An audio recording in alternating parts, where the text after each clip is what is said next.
My name is Michelle Monheit, I'm Alice Newman. and we will be interviewing John Boyan here at Da Vinci Charter Academy in Davis, California on November 30th, 2016. So, where and when were you born? I was born in Evanston, Illinois in the year 1939. Who were and are your parents and or siblings, and what were their occupations? Well, my mother's name is Alice Boyan. My father's Peter Boyan. Both of those, my parents died when I was kind of young. I have one sibling, my sister Kathleen, who lives in New York. Did any of them serve in the Army None of us have served in the Army, or military? but no, I'm the only one in that group that's in the military. Were you close with your family? Well, as I say, there's 9 years age difference between me and my sister, and I'm older, so not as tight as you might be if you were a little closer in age. And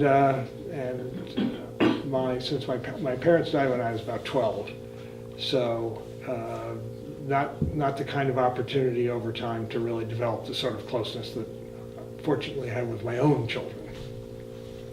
What were you doing before you entered the service? Well, okay, I've got a two-part military career. I went to a boys' prep school on Long Island, and pretty much everybody that graduated from that school went on to a four-year college, almost all in the East. Places like Fordham and some of the Ivy League schools and on up the coast. But I was kind of mentally floating around and really didn't have any idea about going to school or couldn't see myself in school. And there was playing at that point in time a movie with an actor by the name of Jack Webb called The DI. DI is initials for drill instructor, which was in and around the Marine Corps. So within a few months after graduation from high school, much to the consternation of most of my family, I enlisted in the Marine Corps and went to basic training, boot camp at Parris Island, and then went through infantry training at Camp Lejeune in North Carolina. I really, really wanted at that point, so at this point in time, I'm a little more than 18 years old, almost 19. And I really could see myself with a bayonet in my teeth and a rifle in my hand. I could see the whole thing going on, but that was not to be. The Marine Corps had other ideas. So that when I finished ITR, they sent me on to electronic technician school at Great Lakes, Illinois. Now this is way back in the time when people were still soldering wires together and things like that, and not the kind of electronics you guys are used to seeing now. I really am not particularly skillful with things in my hand and things mechanical. But I was then, and retain still some of it today, kind of a quick study in terms of the book stuff. So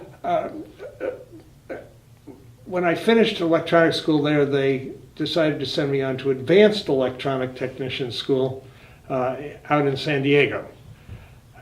While I had been at Great Lakes, I had developed a relationship of sorts with a pleasant young woman who was working as a secretary at the Schlitz Brewery in Milwaukee. And so we used to go up on weekends and go to her home for dinner, and her parents were very pleasant, very nice. So at any rate, off I went to San Diego with a couple of other guys.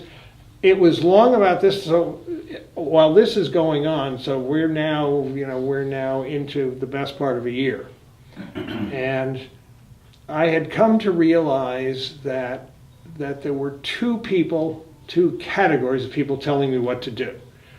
The first category included various levels of sergeants, and they had attained the ability to tell me what to do by spending more time in the service, and they'd been in for 4, 5, 6, 7, 8 years. And then there was a second group of people who not only told me what to do, but told them what to do, and they had done that primarily by going to college, and those were the young lieutenants and the first lieutenants and captains. I didn't really know what to do with that information. I went home at Christmas on leave. I came back to San Diego because when I went home, frankly, all the people that I had gone to school with were doing other things and thinking about other things than I was at that point in time. So I went back early to San Diego, and I was wandering by the bulletin board in the barracks and noticed there was a notification that the military, Navy in particular, Navy and Marine Corps, had introduced something where you could take an exam, and depending on how you scored on that exam, they would send you to the Naval Prep School, which was then at Bainbridge, Maryland, and you would spend 6 months there taking math and science and a little bit of English. And depending on how you did there, in the interim, you could apply to schools, and if you were selected out of this program, they would send you to the school that you had selected, and they would pay all the tuition, and they would pay you a stipend of $50 a month, which doesn't sound like much to you guys, but this is a long time ago, and it was pretty good money. And so I thought, well, heck, why not? I'm here, I'll sign up and apply. So I did all that stuff and went through all of that. By this time, I had early on in my life thought, gee, I'd really like to go to the Naval Academy, but it was too late for me then because I had discovered that I didn't want to go to a school which at that time was only men. All the service academies include women now, but they did not then. We're talking now about 1958 and 59. The upshot was that I selected Marquette University in Milwaukee primarily because of that young woman I mentioned to you who was the secretary at the Schlitz Brewery, who I only ever saw once after I got to school. You do different things. So your enlistment runs concurrently with the time you're in school, but upon graduation I was going to be commissioned as a second lieutenant. So I had the enlisted time, and then when I finished Marquette, I was commissioned as a second lieutenant with a Bachelor of Arts degree, and I had applied for flight school. All Marine Corps officers are considered to be first and foremost rifle platoon leaders. And that means that all Marine Corps officers go through Marine Corps Officers Basic School at Quantico, Virginia. So that's where I went for basic school, and then after that on to flight school. So that was a long answer to a short question. Thank you. So which branches of the military did you serve? You haven't guessed that by now. I was, and once a Marine, always a Marine. You may not be on active duty, but you're still a Marine, yes. For both Yes, all the time. Yes, I went through what was then kind of a harsh and difficult environment in boot camp, and then of course through Officers Basic School. So my entire military time is in the Marine Corps. And why did you choose the Marine Corps? Because I was 17 years old and watched a movie, and mostly that, and a little tiny bit of, gee, I wonder if I could do that. Mm-hmm. So you enlisted to? I enlisted, yes. In the war. This is way before Vietnam is going on, because I went as an enlisted Marine.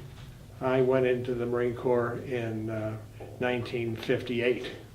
So were you then? Did you enlist the second time, or were you? The second time I. Part of the deal for them paying for school and everything is okay. It's analogous to the military academies. When you graduate, now you're going to serve, and so I was really seriously considering it as a career anyway. I liked the environment, I liked the people, and as I moved on into flying, I really liked the flying, so I liked a lot of it. And so when you're commissioned in the military, all the branches of service, but there are two kinds of commissions. One is a reserve commission, and that's probably the largest number of people, but Naval Academy graduates and graduates of the particular program I was involved in receive what's called a regular commission. There's a difference. The reserve commission, when the time that you've signed up for is over, you can readily move on out and be done with it. Regular commission, you serve at the pleasure of the military. So, as I'll mention later, at one point in time, I actually applied, I resigned, and they said, oh dear, Captain Boyan, no, we're not accepting your resignation. You're going to spend a little more time with us. So I knew I had an obligation, but it was an obligation that was fine with me because, as I said, I was really seriously considering it as a career. So, do you think that the Vietnam War was justified? Those are the kind of things that I can't answer that. First of all, justification. I can find you a doctor who will justify any diet you'd like. I can find you a priest who will justify any activity you want to take. So justification is a tricky, slippery thing. I saw it very simply, perhaps too simply, but the military's job is to conduct the armed activities that derive from the policies of the civilian government as given to the military by the president. So for me, it wasn't, I wasn't sitting and thinking, is this an ethical thing? Should I really be doing this thing? I was saying I took an oath. I said that I would serve as directed, so that's how I approached it. Okay. And that's frankly probably still how I think about it. Did you receive any specialized training? Well, I'm a pilot, so yes, I received aviation. They spent a lot of money and a lot of time teaching me how to fly. Do you recall your instructors, and if so, what were they like? No, I don't recall names. I've got kind of images in mind, but I don't really recall any of the instructors. Long time ago. How did you adapt to military life? It wasn't. It didn't seem to be much of a problem. No, as I say, initially the only thing that I wondered about was, why is this person telling me what I ought to be doing versus that person? But as I came to live inside the military, and particularly the Marine Corps, I really didn't have any trouble with that. It's not. I didn't see it as a difficult thing. One should be living one's life with some sense of self-discipline anyway. And so it's simply the application of that discipline, maybe on a slightly more rigorous basis. What goes into flight training? Well, again, now we're talking a long time ago, so I'm sure it's changed. I went through flight school in 1964 and 65, and at that time there was ground school where you learned aerodynamic theory, and where, interestingly enough, you also learned Morse code, which was a real problem for me. And you learn types of aircraft and those kinds of things. Then most of you start off in primary flight. Primary flight was at that time in the T-34, which is a dual back to front single engine reciprocating engine aircraft, low wing, so very forgiving kind of aircraft. The Marine Corps at that time was training all of its pilots through the same system, with the Marine Corps theory being that any Marine aviator with simply familiarization time should be able to fly any aircraft in the Marine Corps inventory. At any rate, so you go through primary, there was learning how to fly on instruments, learning how to fly in formation, learning how to land and take off from an aircraft carrier. There was a little bit of gunnery. There was aerobatics, which have application in air-to-air combat. And then some people went on a pipeline that took them on into Texas, where they were going to fly attack and fighter aircraft, jets primarily. I went on to helicopter training, where I was going to learn to fly the various helicopters in the Marine Corps inventory. And the whole process took just a bit shy of 2 years. Did you end up flying more airplanes or helicopters? I've really had much more time in helicopters than I do in fixed wing aircraft.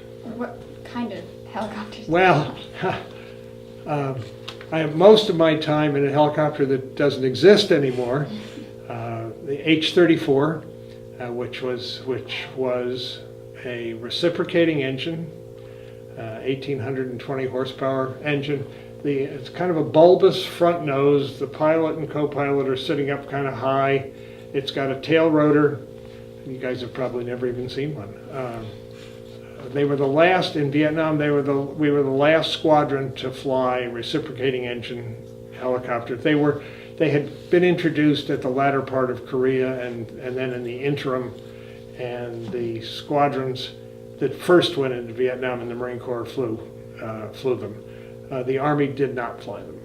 The Navy used them a little bit for plane guard. Navy puts a helicopter up when the fixed-wing aircraft are taking off the carrier in case somebody doesn't make it. The cat shot doesn't work, or they don't do it right, and the thing goes in the water. You'd like to be able to pull at least the pilots out of the water, even if you can't get the aircraft. So they've always got a helicopter that sits out there, and they use them for that. So the last, I've seen one twice since. I saw one in a dreadful state of repair at the what's called the Boneyard at Davis-Monthan Air Force Base down in Arizona, where they put a lot of old model airplanes, and it was in sad shape. And then I had the delight of seeing one, now it's still 20 years or more ago, and a traveling exhibit at the Smithsonian. And when I went up and looked at it, it was the same serial number of one that I had actually flown in country, so it's pretty exciting. Oh, wow. So if it had the same serial number, was that like one of the squadrons that... Well, the same serial number meant it was the same aircraft. Okay. It's like Social Security numbers. Each aircraft has its own serial number. So. That's crazy. So where did you serve during your time? Well, I in the United States, after I finished flight school, which is in Pensacola, Florida, I went to a helicopter squadron in New River, North Carolina, and I was there for probably about a year. Then I was assigned as a replacement in a squadron that had already gone to Vietnam, and so that's where I went next. I went to the air station, which was at a place in Vietnam called Phu Bai, and Phu Bai is a bit south of the city of Hue, H-U-E, and we operated in the northern part of the country. We operated up just shy of the demilitarized zone, and the mission of our squadron is primarily medical evacuation, some modest troop movement, and then resupply, food, ammunition, whatever the guys in the mud need. Spent a lot of time on medevacs. And the aircraft, the squadron's mission evolved slightly over time and changed over time because these aircraft were not designed with the activity in Vietnam in mind. Helicopter aerodynamics. A helicopter, what you really have in the rotor blade is you have a flying wing. I mean, it's a wing. It's going around, okay? And its ability to create lift is eroded by both heat and humidity. Frankly, as the air becomes less dense. So a helicopter is never going to go much above 10,000 feet. And the glamorous jet guys are flying around up there at 60 and 70,000 feet and stuff like that. But because you kind of run out of dense enough air to fly. So this aircraft, it was not ever contemplated that the aircraft would be working continuously in a situation where enemy combatants would be shooting at it with rifles. Well, it's the helicopter was the fuselage of the helicopter is 1/32 of an inch thick of a titanium alloy, and it turned out after they spent some months in country, some of the earlier squadrons, that you could shoot one down with a .30 caliber rifle, because if you shot up like that and the bullet hit the oil cooler, which sat on the bottom of the engine compartment, all the oil drained out and the engine seized up, and that was the end of that. So So the military, as lots of other people, started making patches, like we patch computer programs now. So they patched this by taking a 1/4 inch of steel boilerplate, shaping it in a slight V with a flat bottom, and bolting that under the oil cooler. So now the bullets out of the oil cooler is protected. Well, the next thing was, well, if you shot up, again, pilots were getting shot up to their butt, and getting killed. So then they took the same piece of kind of boilerplate and they put, well, each time you do this, it's another 110 pounds, 140 pounds, 75 pounds. And then they did the same thing with a kind of a half piece in the window, because you have a great big glass window you're sitting in, and so they put like a half thing, and you could lean back in your seat and pretend that you were hiding. So what evolved over time, this aircraft, which had been conceived to carry a Marine rifle squad with full combat gear, slowly could only carry less, a little bit less, and then they decided it needed to carry a crew chief with it on missions, and then they decided it ought to have a machine gun in the window, and then they decided it ought to have a machine gun in the door, and then it needed a gunner.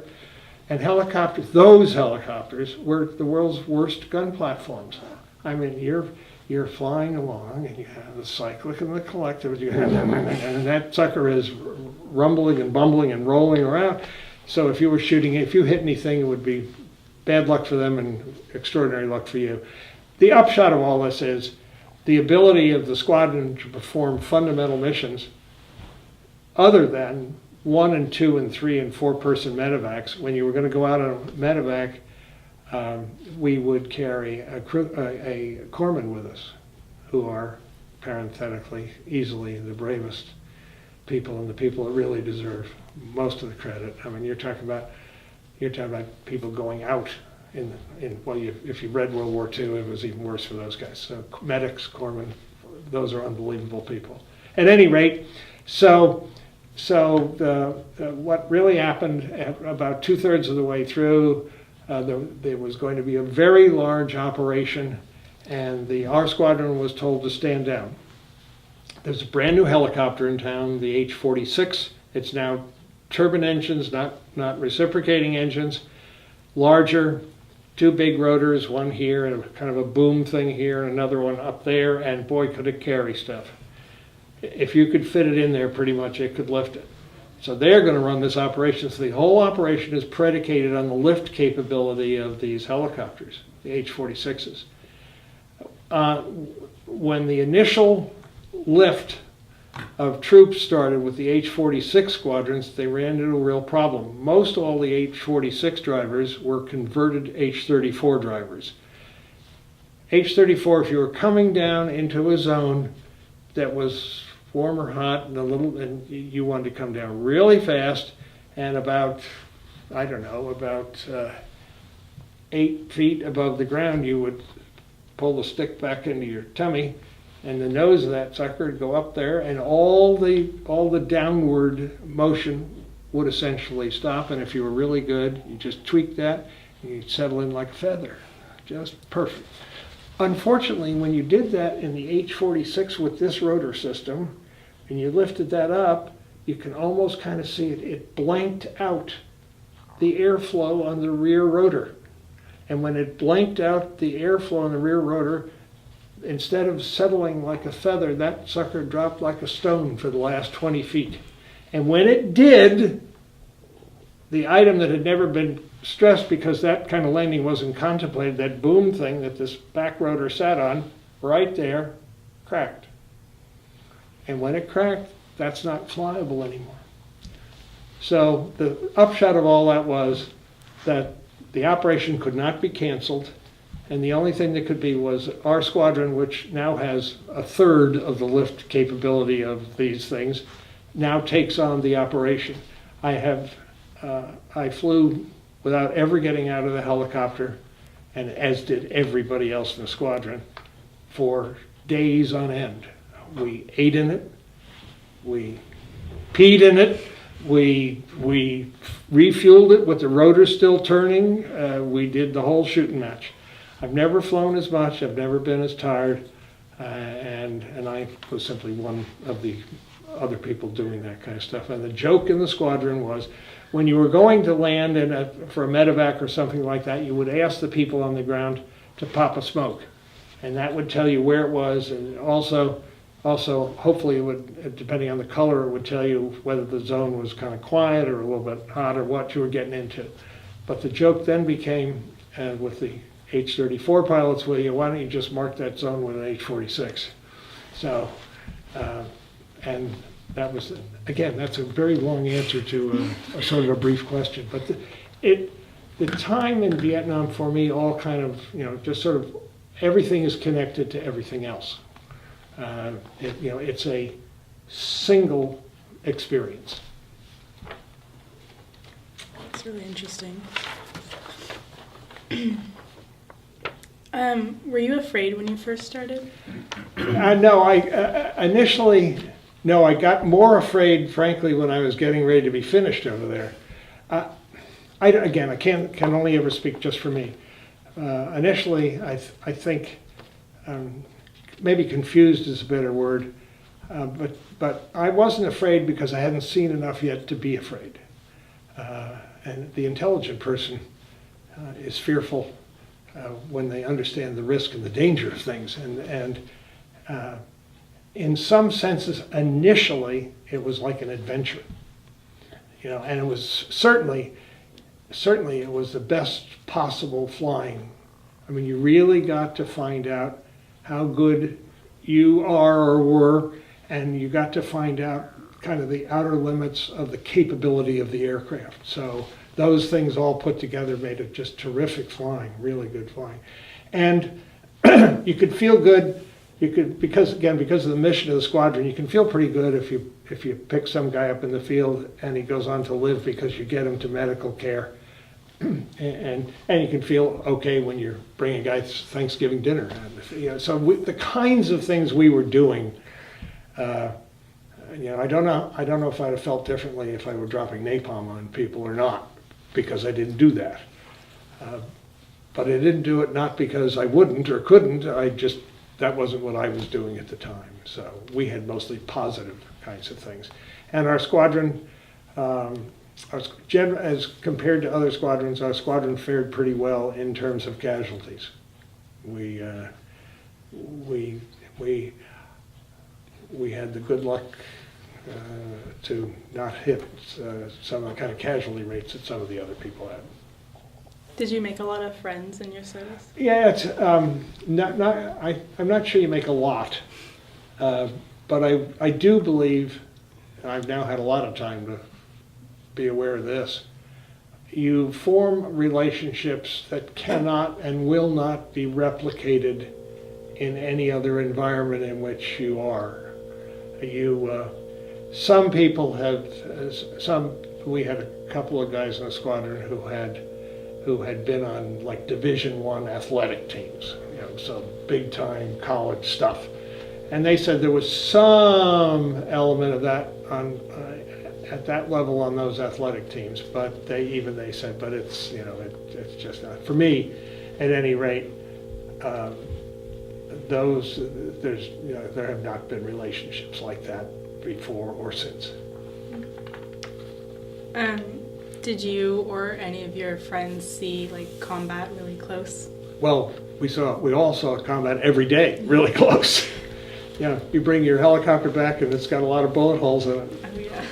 Yeah. And I flew one back one time with one of the doors in the front blown off and a third of a rotor blade missing. So there's a lot of activity. Wow.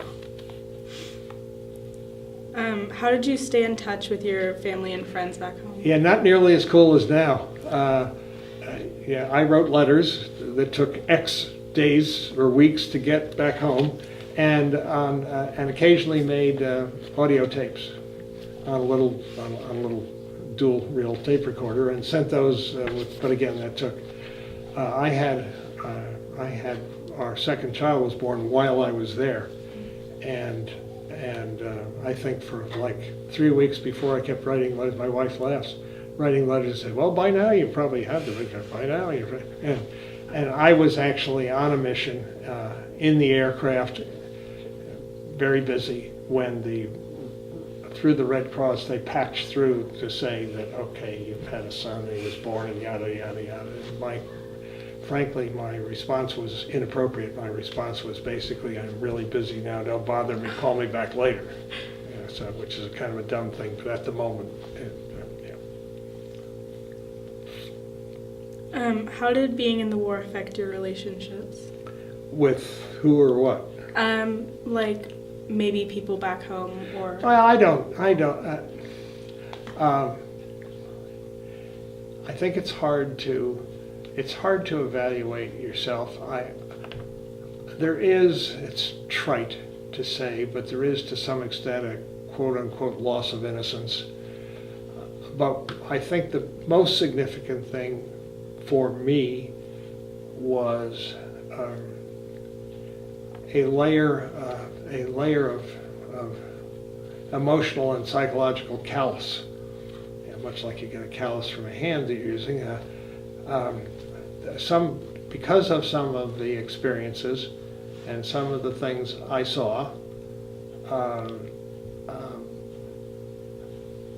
I was a less calloused and probably more compassionate person going in than I was coming out. I picked up some wounded early in my career, within the first month or 6 weeks being in Vietnam, very, very, very badly wounded people and stuff, and I was almost in tears sitting up in the cockpit. 8 months later, I was sitting on the tarmac in the helicopter waiting for somebody to come aboard, and there was a twin-engine aircraft being worked on, 50 yards away, and one of the people working on the aircraft walked into a operating propeller, and I didn't really even blink. So that's not a good thing. That's just a thing, and I don't know what it was. I have told other people this. If there were a way to replicate the opportunity and ability to come to know yourself and your capabilities under stress that didn't have the downsides of that way of doing it, everybody ought to do it. But the downsides are perhaps too harsh a price for most people to have to pay. What did you do for recreation or when you were off duty? I either slept or read or wrote a letter home, or there really wasn't any. We were not at a big base. We were at a kind of a forward operating base, so there wasn't a lot around. I never was much of a beer drinker, so I didn't care for that. That wasn't recreational. That was about it. I mean, that was really it. Talked to some of the other guys. Did you find time for yourself to relax or be at peace at all? I beg your pardon? To be at peace or just calm yourself? Well, again, I don't know. Sometimes when we were on standby. In other words, I knew that we had to be ready to go. We had to be all dressed, and the aircraft was assigned, and you had to be able to be in the aircraft and get the rotors going within a few minutes. So we would sit in the area that they called the ready room then, and there were a number of us that played bridge. So. Were you ever communicating with Vietnamese soldiers? Yeah, actually, I spent some time towards the end of my tour over there. I had just about the most flight hours in the squadron and the largest number of missions, and so I spent the last couple of months as the helicopter liaison to the 1st ARVN Division out in the field, living actually in a almost like a dormitory area up by the city of Way. What types of things were you told to do or avoid doing? Well, I wasn't really ever told to avoid doing anything. I mean, because it's a helicopter squadron, it's kind of it's not a case of being told to do anything. I mean, you're going to fly. Okay, fine. Today, you and you have the medevac missions. Okay, you'll do this. Okay, you and you have the resupply missions. Then if you'd get an emergency call, the whole squadron might have to do something. So basically it's flying the helicopter and doing, taking, bringing, doing what you're supposed to be doing. I did, the only kind of offbeat thing I had is I was teaching English to Vietnamese university students up in the city of Hue at some nights. So I would drive up there from the base in a Jeep. We'd have English class. They'd laugh at my poor Vietnamese, and then I would drive back. I did that for probably 8 weeks or so, but then it became a little too public. I heard my name on the radio from they had Hanoi Hannah, who was similar to the woman in World War II. And so, when Hanoi Hannah knows your name, that's not a good thing. So it's better to be anonymous. Was it dangerous to be a teacher? Well, I never felt that it was. I suppose it could have been, but I had nothing ever occurred, and I had no feeling that said this is oh dear, this is a dangerous thing. It was kind of fun. Do you think you would tell yourself to do something differently if you could go back? I don't know what I guess I could be more skillful. This is the only thing, but no. There's nothing that I can think of that relates specifically to my time in Vietnam that I would do any differently. What was your most memorable experience from your time? Oh dear, those are generally not pleasant. I'm not sure. Okay, because this all worked out right. So my most memorable experience is when I went out on a 2-aircraft mission, and I was the wing, so I'm not in charge. There was a senior captain whose last name was McMinn, and we were to go out, and this is nighttime. And so we're going to go to what is supposed to be a Vietnamese army outpost in this village.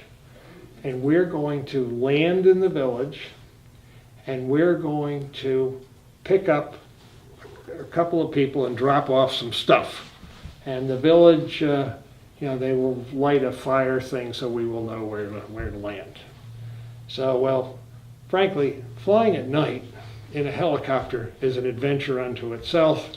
Now, they have much better gadgets today and people, but this was trying to see what was going on, and you had to be a little careful for not to get vertigo. And so at any rate, everything went fine. Here we go out there. McMinn is really good, and all I have to do is just follow along. I have to follow along. And we've come to the village. Oh yeah, there it is. And we're going down. Okay, and we're both going to go down and land together. There's plenty of room. So we'll go down and everything will be just fine. So we go down and we land and we're sitting there and nothing happens. Nobody comes out and nothing. And we're just kind of sitting there and looking around. And then about 10 or 15 people in the now famous black pajamas, which are the bad people usually, come running. I could feel my,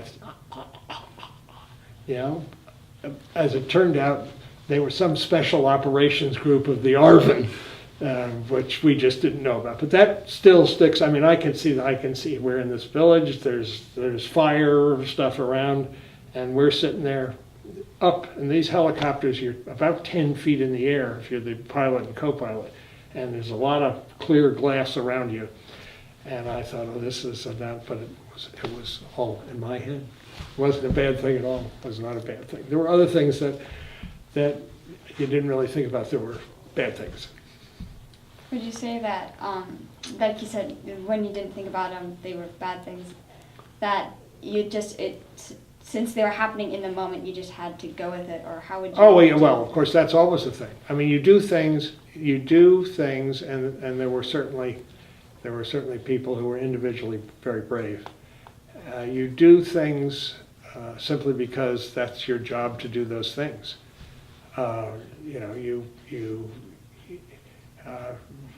We were going down into a zone one day, and my co-pilot was killed.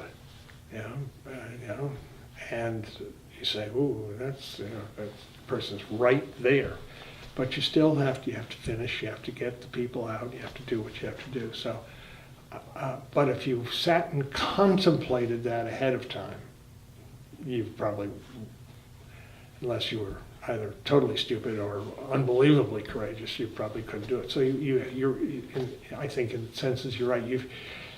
You're trained and trained and trained, and you've practiced and practiced and practiced, and you simply do the job you're supposed to be doing. Again, I mean, I always go back to the things like the D-Day landing and stuff like that. I mean, come on, people. The ramp comes down, people run out, knowing that all that's up there are machine guns, and people. I mean, 5 out of 6 of you are getting killed, and people still keep going. And still, so yeah, that's there was not that kind of stuff for me or for us. Where were you when the war ended? Oh, I was, let's see, it ended in 75, right? Is that right? Yeah. So let's see. I was in Riverside, Illinois, as a civilian, working. So you'd come back before? I came back, let's see, I was over there in, let me try and get it right. Brian was born in 66, so I was there in 66, 67. And I went from there to Pensacola, Florida, to the Naval Flight School to instruct instructors. And so I did that, and that's the point in time where I had fulfilled the obligatory time, and by that time we had 2 children. My daughter had been born before I went, and then my son was born while I was in Vietnam. So we have 2 children. I have experienced really good friends getting killed and stuff like that, and so I know that if I stay, I'm going back. And these poor souls now go back, but at that time it was 13-month tour, and then most of the people were back for a couple of years, and maybe you'd go back and maybe you wouldn't, but I knew because of my specialty, I knew I would be going back. So I had decided, it doesn't work from a family standpoint. I've used up all my luck the first go around. I'm going back, I don't know about that. I was offered some inducements to stay. I would get promoted to major earlier. I could have joined one of the first Harrier squadrons, which is a vertical takeoff fixed-wing aircraft, but it didn't make sense. So I did resign, and that was when they said, "Oh dear, so sorry, not yet. Reapply in a year." But I never left Pensacola. I spent the last year down there in a classroom teaching Uniform Code of Military Justice and the obligations of an American prisoner of war to flight students and flight instructors both. And it was and just flying enough during the day and on weekends and stuff to get enough hours to get my flight pay. Taking the occasional cross country, which is quote unquote for training, but I went to some friends' weddings in Minneapolis and stuff like that. So. It was actually if I could have figured out what kind of work I might have been able to do, we'd have probably stayed in Pensacola. It was a very nice area. It was a very nice place in the Panhandle of Florida, and it was very good. Did your home life change while you were in Vietnam? Well, my son was born, so yes, that was the change. Yeah. How did you readjust to civilian life? Yeah, people talk about that kind of stuff, and it's very clear, and it's very clear now with Afghanistan and Iraq and all that stuff, that for some people, maybe for many people, it is and can be a real issue. But for me, it never felt that way. I came back, I had a family, I got a job, I went to work, and then I also, while I was working, I went to graduate school at Northwestern, at Kellogg, the business school, to get an MBA, and I just, life went on. So I didn't have, I didn't suddenly jump under a thing if I heard a car backfire, or I didn't have nightmares. I didn't have any of those kinds of things. But there's no question in my own mind that those are legitimate things that do happen to people.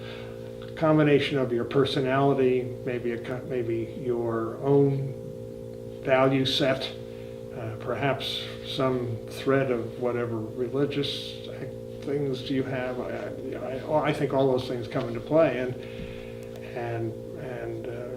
for some people's makeup, and also people have very different experiences in the combat environment. Some people have just brutally dreadful things. You can't even imagine a human being could come out the other side and think at all. So, but for me, no. Adjusting was not then, has not been. Have you remained in contact with friends that you made? Very. It's intermittent. The Marine Corps. There is a Marine Corps Combat Helicopter Association that has a meeting every other year. I have been to a couple of those, and it's organized by squadron. So I have run into those people. There's only one guy that I flew with over there that we've actually. Nobody's been physically close. He lives in Minnesota, but we have exchanged Christmas cards, kind of a thing. So, but I guess the real answer is no. I haven't really been close with any of those people. But when you do have the reunion, it's as if no time has gone by. You can just kind of fall back into because and again, this is a point in time in the military where it is all men. We had the only women we ever saw were the nurses in the hospital.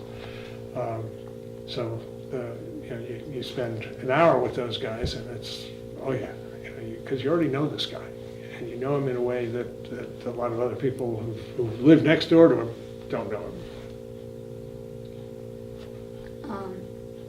Are you a member of any veterans organizations? I have not done that.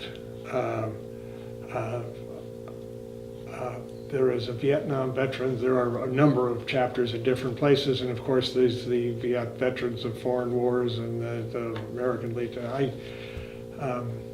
I don't think it's because it's about war or military and those things. I just haven't ever gotten terribly involved in groups. I am a member of one group. It's retired men which has no philanthropic purpose whatsoever. Its entire reason to exist is for the entertainment of its membership. That's the requirement there is to go to lunch once a month. So I do that. How do you think your wartime experiences have affected your life? Well, I did mention, and I do believe it's true. I believe that I ended up being a more calloused person than I was before that, and I don't view that as a positive thing, but I don't really know what else to do with that. So I am certainly more more blasé, less feeling about things that are hurtful to others than I would have been probably without that. Now, it's undoubtedly some sort of coping mechanism or protective mechanism, but again, it is what it is. Did your, what are some life lessons that you learned from military service? Well, I'm not sure there's anything deeply philosophical about any of it, but I did learn to pick up after myself. I did learn to put things away.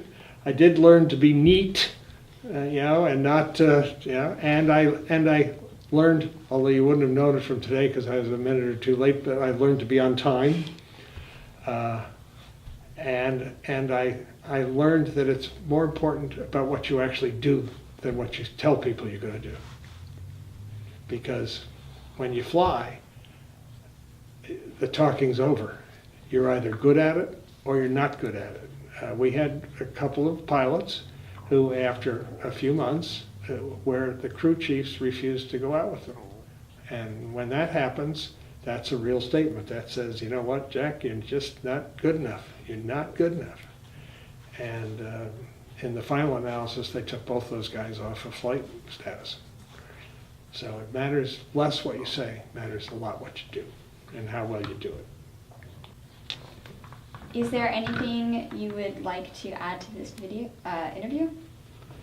Well, for all those future generations that are going to see this, you mean? That one? No, what I would add, and the only thing I would say is the same thing I say to younger people all the time. Be true to yourself. Okay? Trust yourself. Have confidence in yourself.